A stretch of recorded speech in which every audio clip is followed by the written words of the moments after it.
और मैं इस वक्त राजधानी लखनऊ के समाजवादी पार्टी कार्यालय के बाहर मौजूद हूँ। वैसे तो उत्तर प्रदेश में 2022 में जो विधानसभा चुनाव होने वाले हैं उसको लेकर के सभी राजनीतिक पार्टियों ने अपनी तैयारियां भी शुरू कर दी हैं। आज समाजवादी पार्टी के राष्ट्रीय अध्यक्ष अखिलेश यादव ने समाजवादी पार्टी कार्यालय में अपनी प्रेस कॉन्फ्रेंस की और उनके पार्टी में कई पार्टियों से आए हुए लोग, कार्यकर्ता, नेता, मंत्री उनके समाजवादी पार्टी में शामिल हुए हैं। और टीवी की जानी मानी अभिनेत्री काजल निषाद जी भी आज समाजवादी पार्टी का दामन उन्होंने थामा है और उन्होंने और समाजवादी पार्टी के राष्ट्रीय अध्यक्ष अखिलेश यादव ने योगी सरकार पर, बीजेपी सरकार पर हमला बोलते हुए कई सवाल खड़े किए हैं कि महंगाई चरम पर है। अपनी उत्तर प्रदेश में जिस तरीके से महंगाई और किसानों पर अत्याचार हो रहे हैं उनको लेकर भी उन्होंने तमाम सवाल पूछे हैं मौजूदा सरकार से, यूपी सरकार से। और जब मुख्यमंत्री योगी सरकार पर तंज कसते हुए उन्होंने कहा कि जिस तरीके से महंगाई चरम पर है, शिक्षा मित्र हो या कृषि कानून के जो कार्यकर्ता, कृषि कानून है, जो किसान हैं हमारे, वो धरने बॉर्डर पर बैठे हुए हैं। आए दिन महिलाओं के साथ अत्याचार होता है, आखिर ये कब तक होगा। उन्होंने कहा कि 2022 में पूर्ण बहुमत से वो जीतकर उत्तर प्रदेश के मुख्यमंत्री बनेंगे। और मैं अनुरोध करूंगा महामंडलेश्वर आचार्य स्वामी सत्यानंद गिरी महाराज जो वृंदावन से आए हैं, ये 56 भोग है बांके बिहारी जी का प्रसाद। 56 भोग बांके बिहारी जी का प्रसाद।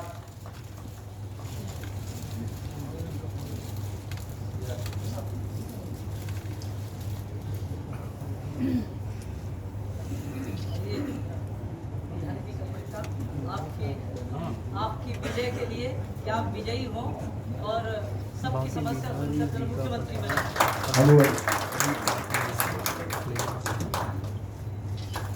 महामंडलेश्वर जी ने ये सवाल भारतीय जनता पार्टी को जवाब देना चाहिए कि पहले गरीब की संख्या क्या थी और क्या गरीबों की संख्या बढ़ गई है। क्या लगातार इनकी सरकार में गरीबी बढ़ी है कि नहीं बढ़ी, ये जवाब भारतीय जनता पार्टी को देना चाहिए। अखिलेश जी, लास्ट सवाल ये है कि आप लगातार कहते हैं कि बीजेपी की जो सरकार है वो आपके कामों का फीता काट रही है। मुख्यमंत्री जी कहते हैं कि आगरा एक्सप्रेसवे भी आपने ठीक से नहीं बनवाया था, पूर्वांचल की जमीन ली नहीं थी और पूर्वांचल एक्सप्रेसवे का आपने शिलान्यास कर दिया था। मेरे पत्रकार साथी, आप चले हुए उस सड़क पर और पूरे देश की सबसे अच्छी सड़क है। उस समय भी मैं कहता था, अमेरिका को लेकर के जो उदाहरण दिया जाता था कि अमेरिका ने सड़कें बनाई और सड़कों ने अमेरिका बना दिया। और दूसरी बात मैं कहता था सरकार में कि आप अगर डबल द स्पीड कर दोगे तो इकोनॉमी अपने आप ट्रिपल हो जाएगी। If U double the speed you can triple the economy. ये दो बातें लगातार हम लोग कहते थे। और मुझे याद है बजट में पैसा दिया गया, विधानसभा के सामने हमारी पार्टी के जितने भी लीडर्स थे, जितने भी मिनिस्टर्स थे, सब उस कार्यक्रम में मौजूद थे और उन सब ने मिलकर के शिलान्यास किया। अगर कोई हमारी कमी थी तो उसके लिए व्यवस्था है। कोई भी सरकार 70% जब तक जमीन या उसके समझौते नहीं हो जाएंगे टेंडर नहीं कर सकते। ये गाइडलाइन है। हम गाइडलाइन के विरुद्ध कैसे जा सकते हैं?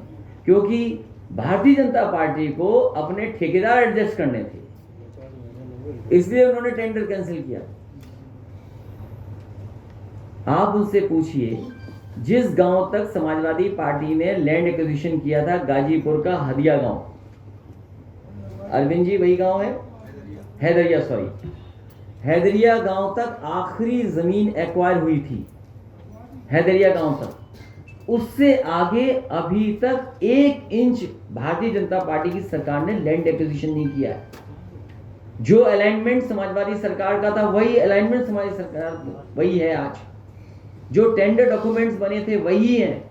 थोड़े बहुत अपने ठेकेदारों को एडजस्ट करने के लिए मापदंड बदले गए। इस सरकार में भारतीय जनता पार्टी से झूठी उम्मीद कर सकते हो। इतने झूठे मुख्यमंत्री कभी नहीं मिले होंगे उत्तर प्रदेश को जो अब मिले हुए हैं। गाना नहीं सुनोगे?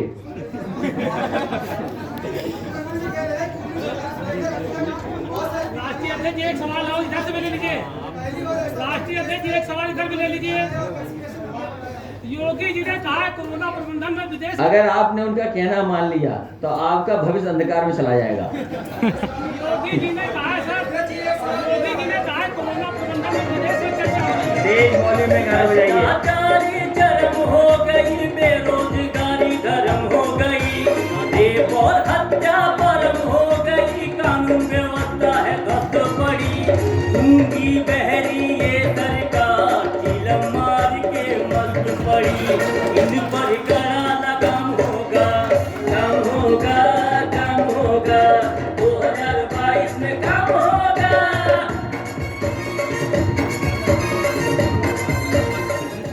अच्छा आप ही बताइए, हर कार्यक्रम में मुख्यमंत्री जी कहते हैं मेट्रो उन्होंने बनाई, आप यकीन मानते हैं इस बात को? देखिए आवाज आ गई नहीं, कोई नहीं मान सकता, लखनऊ के शहर के लोग नहीं मान सकते। और जो आजकल वेंकैया नायडू जी उस समय मिनिस्टर थे, उस विभाग के मिनिस्टर थे, उन्होंने और उस जगह के सांसद मुरली मनोहर जोशी जी और सरकार समाजवादी पार्टी थी, हम लोगों ने शिलान्यास किया, पूरे डॉक्यूमेंट्स तैयार किए।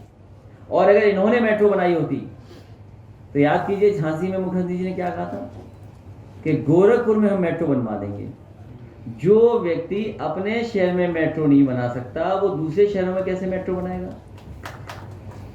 एक सवाल मेरा है, वहां नाव तो चल सकती है, मेट्रो नहीं बन सकती। योगी जी कह रहे हैं सर हमारे कोरोना प्रबंधन की चर्चा विदेश में भी हो रही है। देखिए ये अभी चुनाव तक लगातार आपको गाने सुनने को मिलेंगे, नए नए नारे सुनने को मिलेंगे। बीजेपी इसीलिए परेशान है कि समाजवादी पार्टी में तो नारे कैसे आ गए। Thank you so much. 20 second दोबारा रिवाइंड करके सुना दो।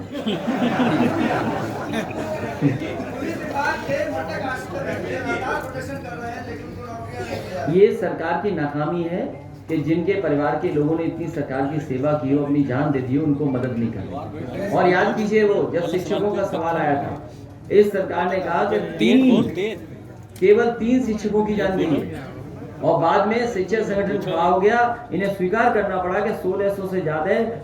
मैं तो केवल एक ही कहूंगा बात, भारतीय जनता पार्टी के मुख्यमंत्री जी को अपनी भाषा पर संतुलन रखना चाहिए।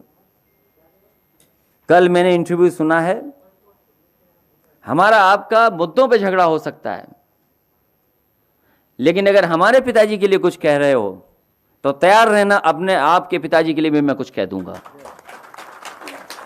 इसलिए मुख्यमंत्री जी अपनी भाषा का संतुलन रखें और जिनका आप स्वागत कर रहे हो उनको आपने लूटा है पूरा का पूरा लोकतंत्र। जिला पंचायत अध्यक्ष और ब्लॉक प्रमुख का स्वागत कर रहे हैं आप, उन लोगों का स्वागत कर रहे हैं जहां पर अपमानित हुई थी बहनें हमारी, उनके कपड़े छीन लिए गए थे ब्लॉक प्रमुख बनने के लिए, जिला पंचायत अध्यक्ष बनने के लिए खुलेआम पैसा दिया गया।